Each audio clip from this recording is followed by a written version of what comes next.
Welcome, everyone. This is Emmy DeGrappa, your host of What's Your Why? Learning and listening about people's inspiring journeys and the human experience. This podcast is brought to you by Wyoming Humanities. And my special guest is Ruth Rathblott. She helps organizations expand their definition of diversity so they can make it fully inclusive to include people with visible and invisible differences. Ruth was born with a limb difference and has over 25 years experience as a leader and expert on the issues of inclusion and diversity. Welcome, Ruth. Emmy, I am so excited to have this conversation with you and to start to dig into what's your why. I love this idea. Oh, thank you. Thank you. And that is the why, because I love hearing your story and your journey and how your limb difference has opened a path for you to share with others. So let's start there. And the first thing I want you to do is to describe to the audience what a limb difference is. Sure. So a limb difference, and it took me a while to even understand the term myself. So I can imagine for your audience, the visual is going to be important in terms of what does it actually look like and what does it mean? And so my hand I was born missing my left hand. And some might even correct that, Emmy, and say, actually, you have a hand. It's not fully formed. It's basically a nub with 5 little nubs to it that would be the place of fingers. And the little thumb actually has a little tiny nail on it. And so it's almost shaped like a little mitt. If you can imagine and picture a baseball mitt, that's what it kind of looks like. And that's what my limb difference is. I was born with something called amniotic band syndrome. And so I was born missing my fully formed left hand. Do you know what causes that by any chance? Do they know that? They don't. And what amniotic band syndrome relates to is that apparently in utero, Emmy, there was a protein band that wrapped around the growth of my hand. So it prevented it from growing fully. And I think it's either 1 in 3,000 births have amniotic band syndrome or limb differences, or 1 in 1,500. I've even heard the statistics. So it sounds like it's something that a lot of people don't know about, but the truth is there is a whole community of people out there who have limb differences, whether it's through their hands or it can be their feet. It can be different parts of the body. And so they don't know what causes it yet that I found, but it is not as rare as people think. Right. It isn't as rare as people think. Mm-mm. I've met several people actually with limb difference. Yeah, no, on this journey, I definitely have too. I can say for a long time, I didn't want to meet people who had limb differences or hands like mine because I didn't accept that part of myself. And so it took me a while to kind of start to see, and the blinders were on. I didn't want to connect with people who looked like me for a long time or associate because I didn't accept that about myself. So how did your family deal with that? How did you feel so insecure? What did that feel like? Yeah, I was really fortunate. Interesting is that when I go back and look at kind of the journey of this hiding, because I hid my hand for 25 years of my life, when I go back to my origin story of how did I start hiding, and even before that, what did that look like to your question? I was born in the days before sonograms. And so my limb difference was a surprise when I was born. And luckily for my parents, they had a nurse in the hospital who saw them kind of struggling and bewildered. Like, how did this happen? What did we do? What can we do? What is she going to be okay? And asking all the questions that I think most parents wonder about when their babies are born. And when you have a limb difference or something different, I think parents worry just a little bit more. And luckily for them, this nurse came in and noticed that and took me over to them and said, you're going to take this little girl home. You're going to love her and treat her as you would any other child. And Emmy, that is exactly what they did. And they encouraged me to try everything. I, did every sport. I sailed, I water skied, I skied. And yet what I think about is how did we talk about it in my family of origin? And we didn't. And so I think that was a missing piece of the message I got about Ruth, handle everything, do everything. And yet we are not going to create space for it. We don't think I don't think they even knew that I needed space for it. Because it was only started to hit me when I became a teenager and started a new school. Emmy, I was off to a new school, and I'm sure we'll get into that, but that's when I started hiding it. And they noticed I was hiding. My parents noticed I was hiding it. Like a lot of parents who notice their teenagers are going through things, right? And the teenager's usual response is, everything's fine, everything's okay. And yet, if they had dug a little bit deeper and I had been a little bit more forthcoming, we probably would have gotten some different answers, and the insecurities would have raised to the top. But that space, I didn't feel I had that space. And I think about just being a mom, you don't want to raise your kid like they're different. You want them to feel normal and feel like they fit in. And they're probably thought that was the healthiest way for you to not feel like something was wrong with you. Right. And yet, even just saying that, we all are different. And that's how do we start to celebrate those differences? Because that's what's actually cool about us. We're not robots. We don't look the same. I can't go to the Apple store or some store and buy one of me. I'm unique. Each of us has a uniqueness and a difference. The challenge becomes, just like you're saying, when we become adolescents and we want to fit in. That's our total desire, is to fit in and to be like everyone else. And it's actually part of healthy development. We want to fit in with our peers and individuate from our parents. So yeah, your message and the message is right on.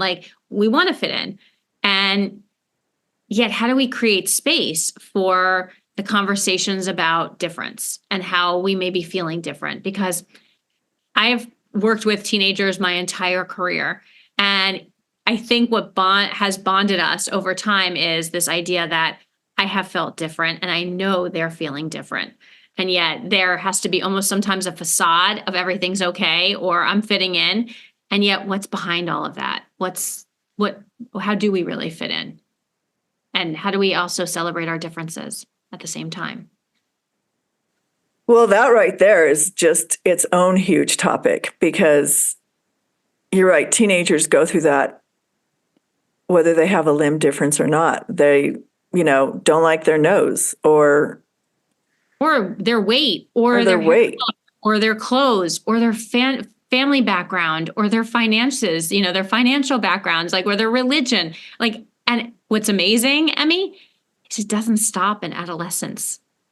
We keep wanting to fit in over time. We keep wanting to, fit into our communities where we move to, fit into the colleges we go to, fit into the neighborhoods, fit into our workplaces, because we get the message that you're part of a team. We want you to be a good culture fit. We want you to fit. That message doesn't go away. It just gets heightened and almost introduced intensely in adolescents and in teenagers. So that brings me to my next question. In going through that and realizing that you needed to accept you for you, how did you make that journey? What was the most difficult part of that journey to just accept, I don't have a hand. I'm super smart. I'm just different than you. No, and thank you for sharing it and framing it as a journey, because that's absolutely what it's been. This journey of hiding to unhiding is a continuum. It is not an overnight process. And trust me, I tried it many times. As I said, I started hiding when I was 13 and going to a new high school. And I just hid on a bus, going to school because somebody stared too long, thinking, oh, well, I'll just hide it until I get to school and then it'll be fine. And then I kept hiding it and hiding it. And there were so many times, Emmy, and I imagine you and your listeners can relate to this, where we try to talk ourselves out of something or say, you know what, tomorrow will be different. When I start a new school, it will be different. When I get a new job, I'm going to be someone different. And yet sometimes the stories that we've told ourselves about the thing that's different about us, or that thing where we hold shame, it sticks with us and it almost becomes worse than the thing itself. And so it isn't an overnight process or I'm going to journal about it and wake up tomorrow and be different. I'm going to stop hiding my hand, for me, because I tried many times to say that to myself. And then it became almost punitive because I wouldn't stop hiding and I would keep hiding, and it just felt safer to hide and more certain. And so the journey was, the first step for me was about getting to a place that I had to acknowledge that I wasn't thriving. I wasn't building relationships that had depth. I was always worried that if someone found out about my hand, they wouldn't like me. They wouldn't, date me. And that was I think the relationship piece of my life was suffering a lot because it was constantly putting up walls so that someone couldn't get close. Even when they found out, I still put up walls. And so it took me going to therapy and starting to have the conversation about why am I not thriving in relationship? Why am I not connecting fully? And as I started to get clarity about that, I invited someone in to help me and think about, in a dating relationship, to think about, why am I hiding? How to look at my hand differently, how to start to love that part of myself that really and truly I deemed unlovable for so long. It took someone else and inviting someone else in to help me with that piece. And I share that because I think sometimes we believe we have to do this all by ourselves. We have to do this single-handedly. And the truth is, whatever you're hiding or whatever your listeners are hiding as part of themselves, we don't have to do it alone.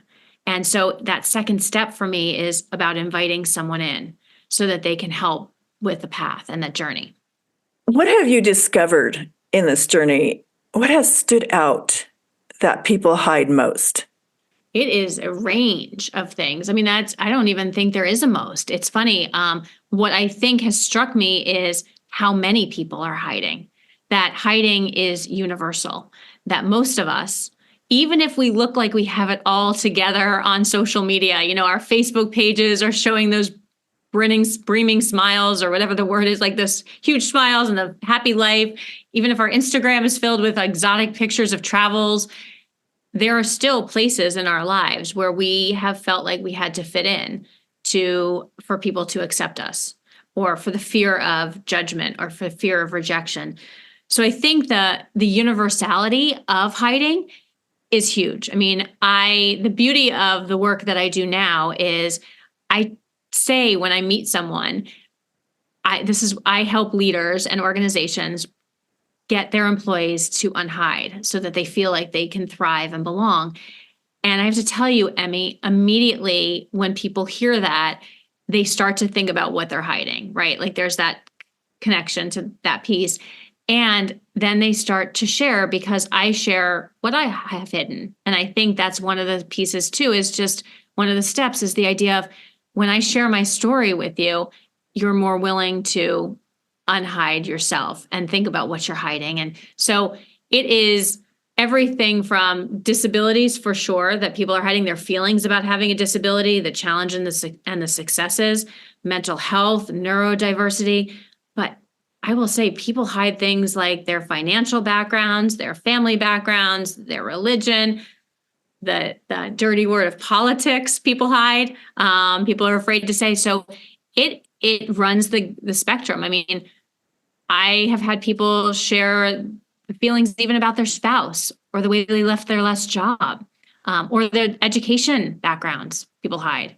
And I think the piece to it that's really fascinating is not only is hiding universal, I've also found that most of us who are hiding feel exhausted and we feel lonely, like we're the only ones that are hiding something.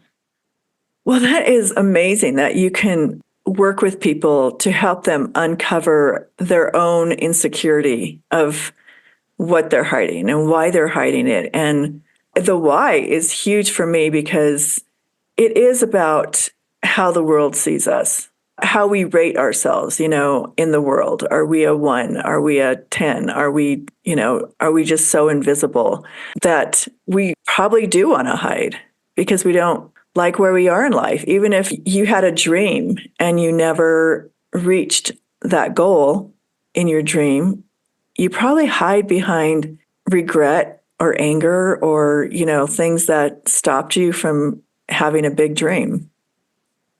Absolutely. And I think it comes from fear, right? It comes from, let me say, it comes from fear, and it comes from a fear of judgment, a fear of rejection, a fear of abandonment. I mean, those fears are real for many of us.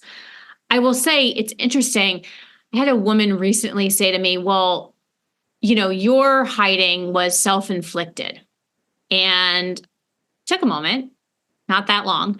And I said back to her, I said, it actually wasn't totally self-inflicted. And she said, what do you mean? I said, well, the messages I got about beauty, the messages I got about what a whole person looked like from media, and the messages even from my own family and from friends, it wasn't self-inflicted, this idea of what it looks like to be beautiful and what it looks like to be whole. It actually came from outside too. It wasn't just me, because the truth is, as a child, and even still as an adult, I haven't really seen myself on the cover of a magazine, someone with one hand. I haven't seen myself in media and TV and, messages. So while, yes, the actions were self-inflicted in terms of me hiding and putting my hand in my pocket, and like your audience, I imagine those who are hiding, they'll know that feeling of, yes, we do find ways to adjust and accommodate so that people don't find out our secrets. And yet we've also gotten messages that the reason that we're hiding is okay. I will also say, while it was self-inflicted in the sense of I did it, I also made, there's another consequence to this. I also made what I believed other people comfortable. Because when we hide part of ourselves, we allow for others not to have to deal with it either.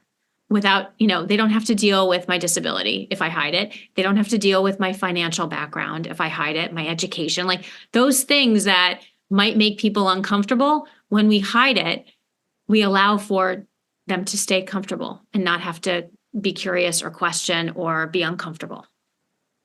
When people describe people with a disability, what are the correct terms, do you think? They are always changing. And yet, what is amazing is that there is a resonance right now and a real push to actually use the word disability, which, I wish I had $1 for every time someone, Emmy, said, oh, I don't like the word disability. It has that dissonant, that, negative side. And I said, okay, a couple of things. One is, do you feel that way about the words distinguish? Do you feel like that about the word discussion? And there's a few others. And so that pauses people.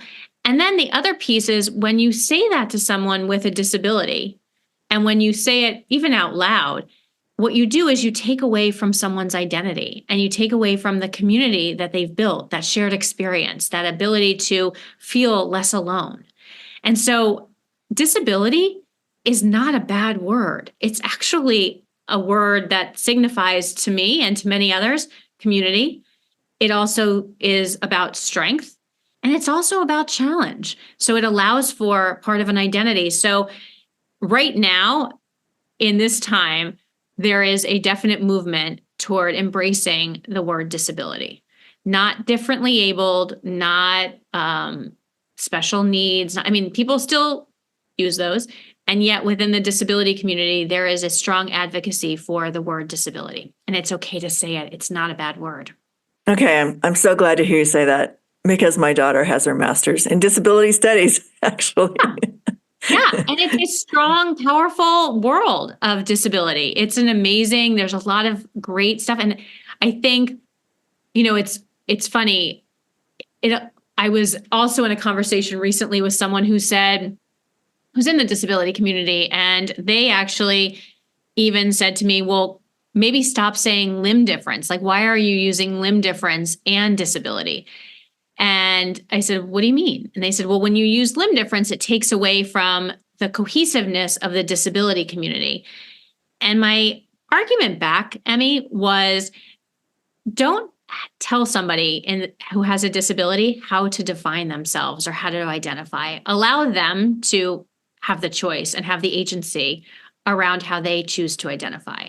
Don't put restrictions on it, because it took some of us a long time to get to the disability community. And yet we also have pieces of ourselves that we are still grappling with and still trying to understand. And so, yeah, I share the message of disability is not a bad word. And I also allow for, let someone with a disability decide and frame how they want to own their disability. It's a journey. I agree with that 1,000%. I think you're one of the first people I heard use the term limb difference. Mm-hmm.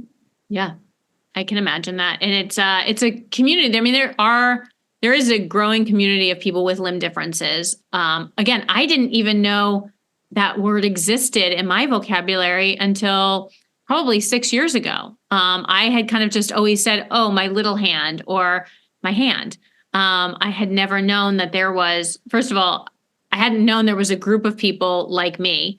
I didn't know that there was also collective language around it either. Exactly. And I think that is the community. So if you're not in that community, a lot of times terms and definitions are foreign to you. Well, and people get afraid to ask, right? They get afraid because they're going to either get in trouble, they're going to say something wrong. And so how do we allow for curiosity? And I say it often, curiosity with kindness. How do we allow for the space to be able to ask questions when we don't know something? So being able, just like you said, like, what is the right term, right? Being able to have that conversation rather than this idea that you're going to get in trouble if you ask, or you're going to insult somebody, or you're going to be taken into HR, because I've had those conversations with people too. And so it's allowing for space to be curious with kindness and to offer support after you have information. And also respecting someone's boundary if they don't want to talk about their disability, recognizing that that's okay too. I happen to be somebody, Emmy, who loves to talk about my hand, because my hand is a tool to the broader conversation about hiding and connection and unhiding. Well, it sounds like it really set you free in so many ways. And it's still doing it. I'm still amazed at, I was recently on a travel expedition, and I went to Antarctica, which, if you've never been there, it's one of the most amazing places in the world. And I get on the boat and I'm not even thinking about my hand. And I have this amazing 2.5, almost 3 weeks with people. And I noticed, I'm like, so what was different about this trip in addition to where you went? What was different about it for you, Ruth, in terms of your journey? And it was the freedom of connecting with people, because I wasn't caught up in what I was hiding. I wasn't caught up. I was free to just be me and to just not worry about my hand. My hand wasn't even in consideration on this one. And so it was this total freedom to be yourself and not have to worry if someone doesn't like you. It's on them this time, not you. And I think I walked around, again, many of us, when we're hiding, thinking someone's not going to like this part of me, and I have to worry about I'm going to get them to like me. No, that's on them if they don't like you. This is the freedom that I get from being able to be myself now. It's almost like a different glow that I get with unhiding. That's just cool. And that makes me want to ask you, what was your aha moment in your career that said, okay, I'm going to go out and I'm going to make my own career path that talks about this and helps people learn about me, learn about themselves. And because you could have gone many places in a career with your Bachelor of Arts in Psychology and your Master's Social Work from Boston University. You could have done so many different other things, but this became your life path. And why is that? Yeah, I think it's twofold. One is it started as a path when I had an internship, and I know I talk about this in my TEDx, and I know I spoke about it when I was in Wyoming. I had an internship at a law firm, and basically I left that law firm and decided, and I was really in the depths of hiding, Emmy, and even to the point where I was trying to complete pretty easy tasks, but easy tasks with two hands. I was trying to accomplish them with one hand. And my work was a disaster. I mean, it was definitely a disaster, but my supervisor didn't know it. HR didn't know about my hand. Like, I really tried to keep it under wraps in terms of trying to get things done. And it was a disaster. It wasn't good.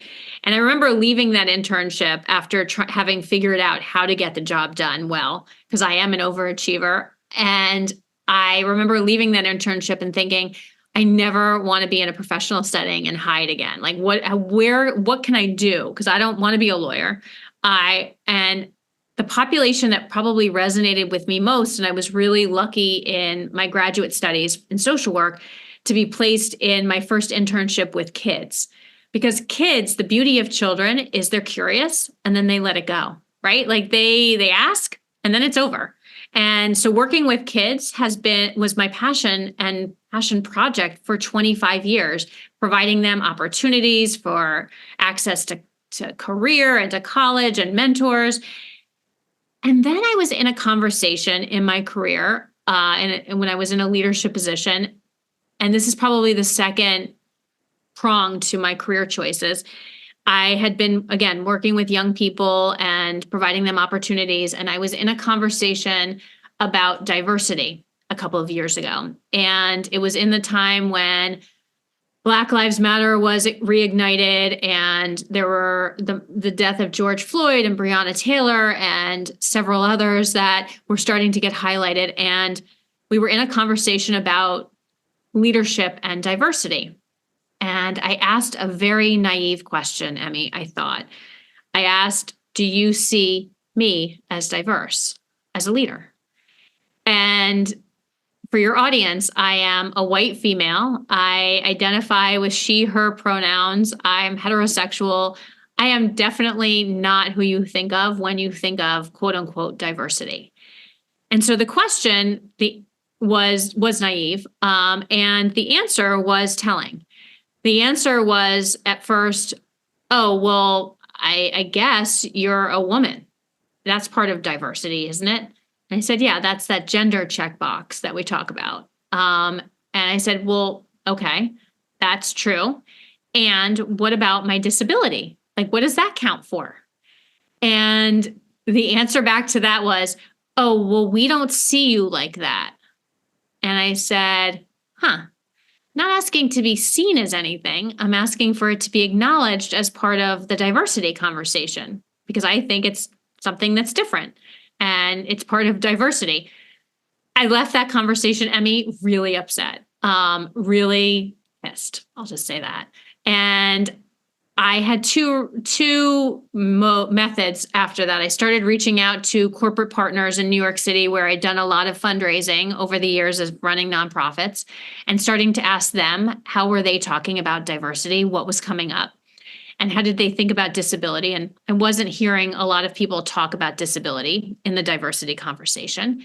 And so I made that kind of first entree into that world, and somebody invited me in to speak. And they said, just tell your story. And I was never planning to be a professional speaker. And I went in and I said, I don't really have a story. And the answer back was, well, just tell them how you hid your hand for 25 years. Like, you've told me that. And so I went in and told them. And what was amazing, Emmy, is the feedback after the session. People had two schools of thought. One is people thanked me for including disability, both the visible and the invisible, in the diversity conversation, because it wasn't getting talked about. And yet it's the largest minority group. So that seems strange. It also intersects with every other lens of diversity.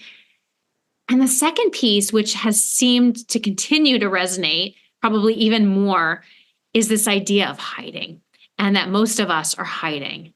And so I started to realize that I was given a gift with my hand, that it was a tool to start to get people talking about what they're hiding and to share my journey of unhiding, so that if wherever people found themselves on this continuum of hiding and unhiding, they could say, wow, she did it.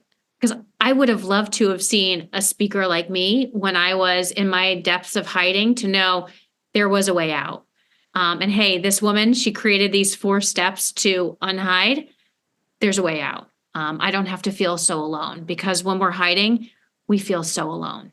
That is super interesting and really eye-opening, that conversation of diversity and inclusion was not including people with disabilities.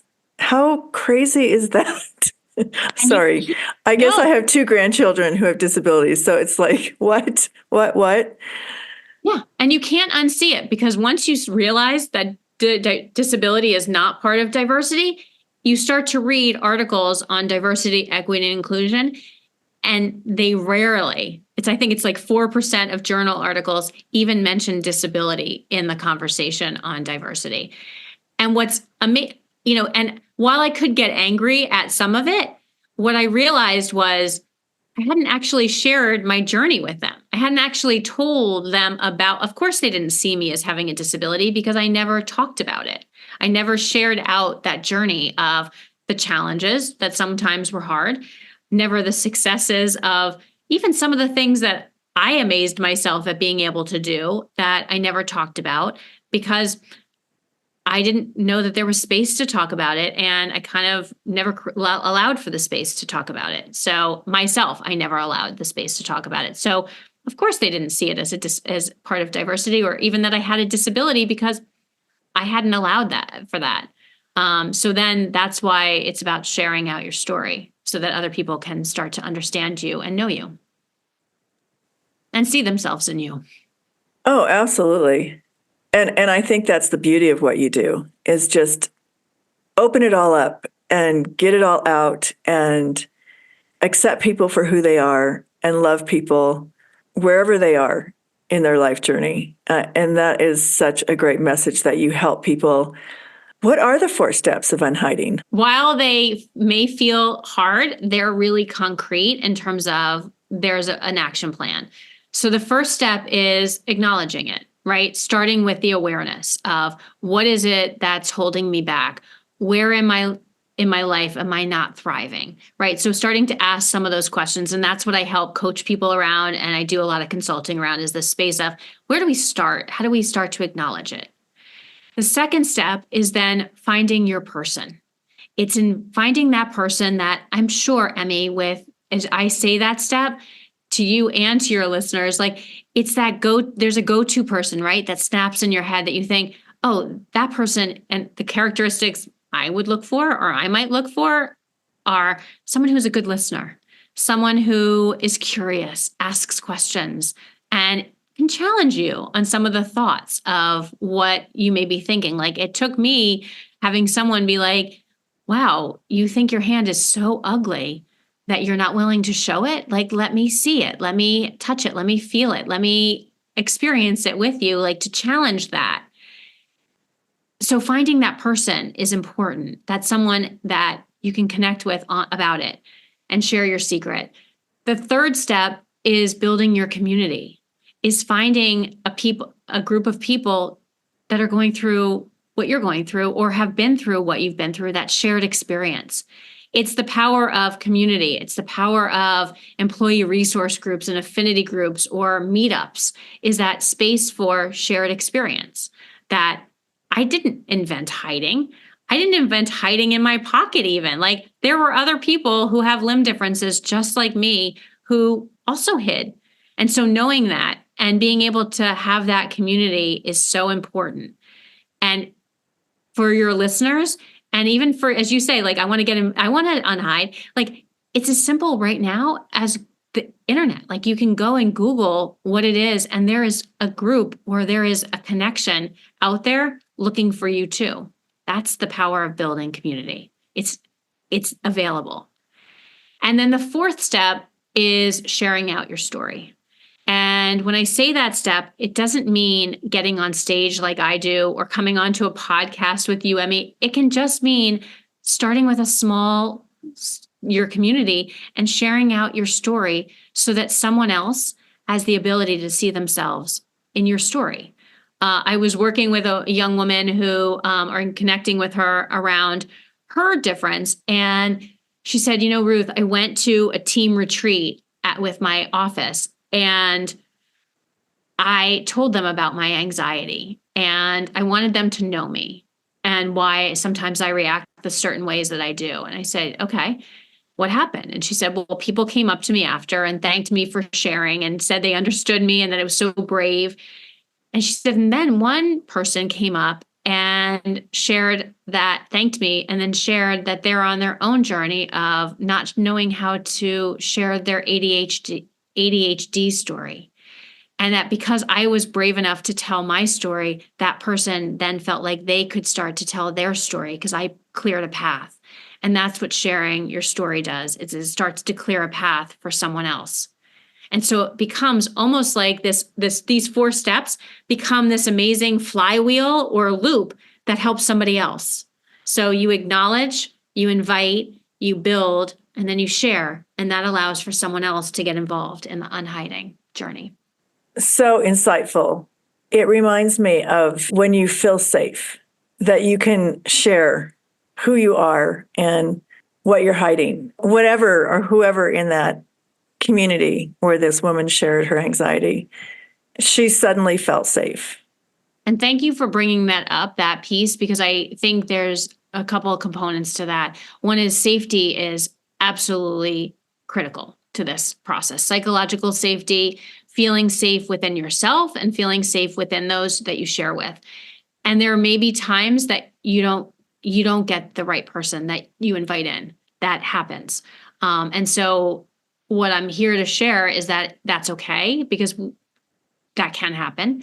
So it's thinking about to keep moving forward and to keep thinking about the next person that you want to share with, that it may not be, I should say, as tough with the next person, and that's why I really lead people on this space of thinking about who that go-to person is. Like, what are the characteristics that you need? And for me, it was, again, a great listener, somebody who had empathy because they had been on a similar journey, not the exact same journey, but a similar journey of understanding themselves, and somebody who would challenge me a little bit and ask questions. And I think about creating a checklist of those pieces.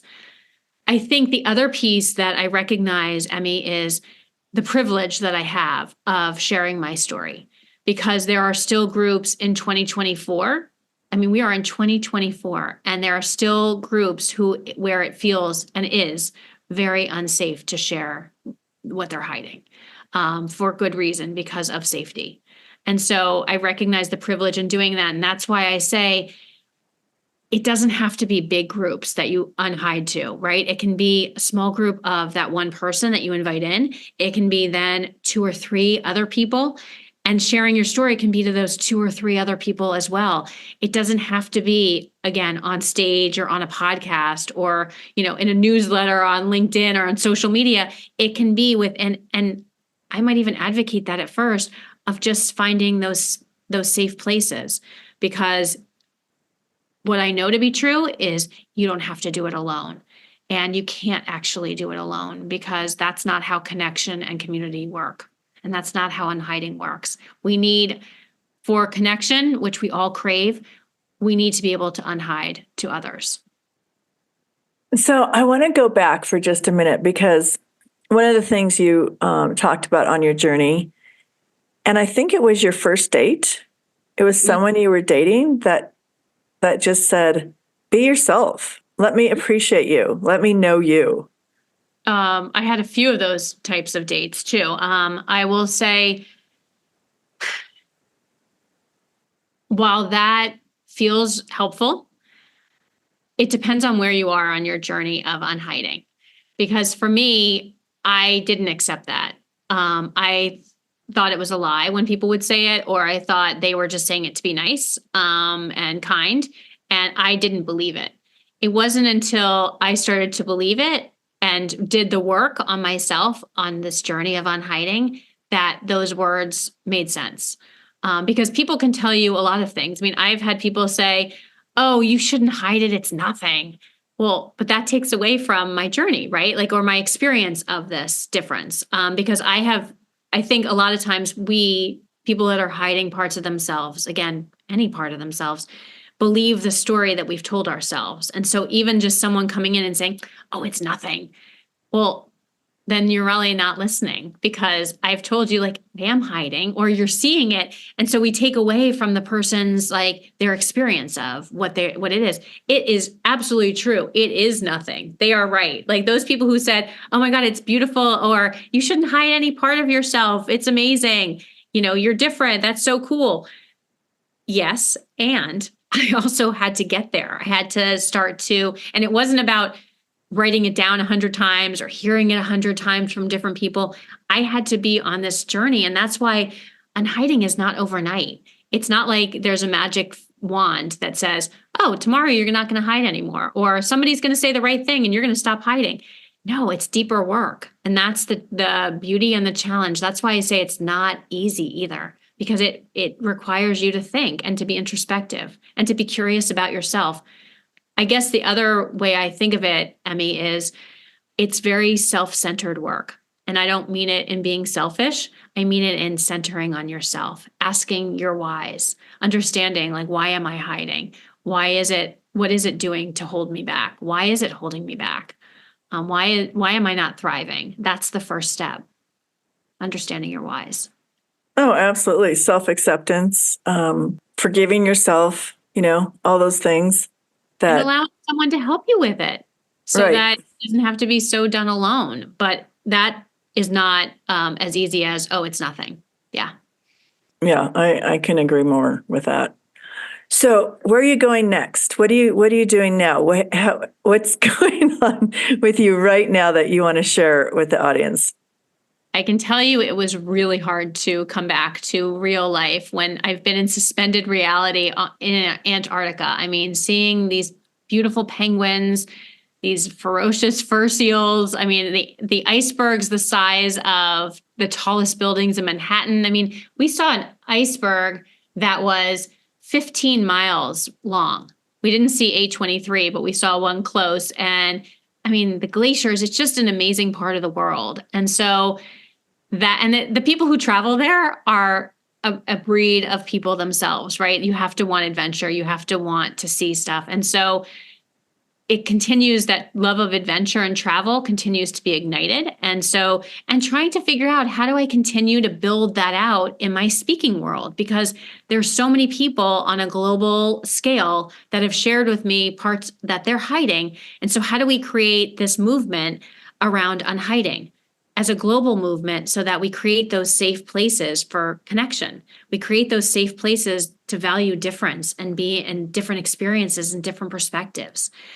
And so that's what I'm building out here. I'm starting to work on my second book. My first book is Single-Handedly, and that was my journey of hiding and unhiding and learning to unhide and embrace connection.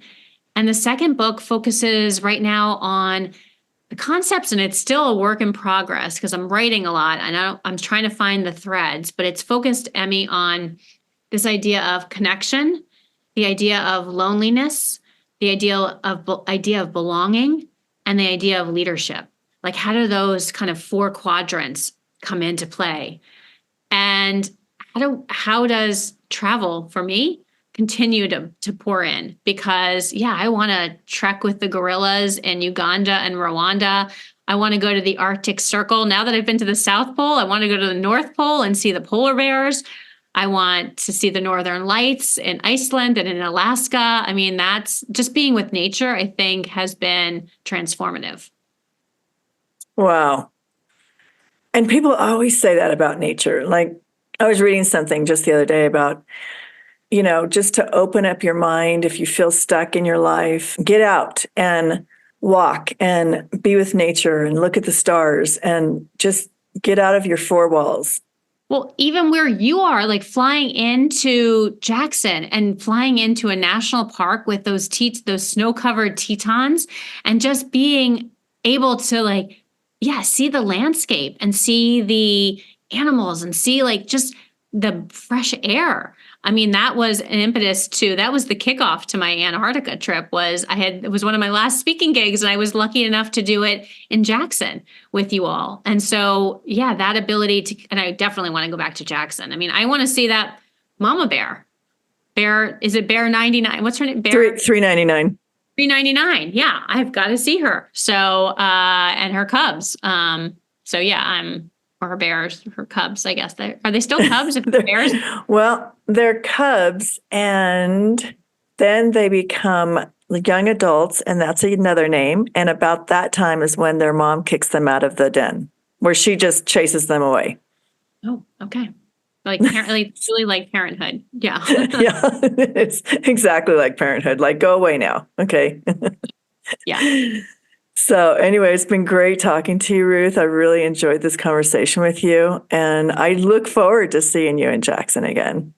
I am looking forward to it too, Emmy. And thank you so much for making the space for this journey of unhiding and just allowing for the conversation around hiding, because again, it's universal and it's exhausting and it's lonely. And if I can do anything to help someone in that space where they are right now, that they feel like they're hiding and they want to stop, that's my journey. And I use my hand as the tool to get us there, to start that conversation. And I love that attitude, that it's one day at a time, it's one person at a time. And every person you touches 10 other people. It's exponential. Absolutely. And I think everyone's story needs to be told, in terms of their journey. So that's the space. That's great. And good luck on your second book. That sounds amazing. Yeah, it's a lot of writing. And if you had told me when I was writing the first one that there would be even an idea for a second one, I would have said, there's no way, because this first one is hard enough. It's like climbing a mountain. But I think probably, and this may resonate with you, like once you get to a top of a mountain, you kind of want to see the next one. So that's the space. Good. That's excellent that you look at it like that. Yeah. I mean, I definitely took the moment to pause with the first mountain for sure, to say, okay, what did I just accomplish here? What is the reaction? How is it resonating with people? And then how do you move to the next mountain so that you can keep, because your ideas and your thoughts keep, and I'm sure it's happened with your podcast, it keeps expanding, right? You keep thinking about the ideas and you take them to the next level. And that's what the mountain metaphor is about, is taking it to its next level. Yep. Good for you. Thank you so much for sharing that. And thank you for sharing your story, and circle back around to me when you have your second book. I'm excited to hear about it. I absolutely will. Thank you again, Emmy. All right. You take care. You too. Bye.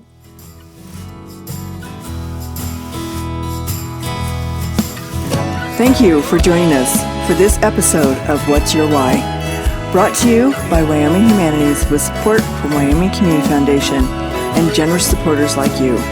To learn more, go to thinkwhy.org, subscribe, and never miss a show.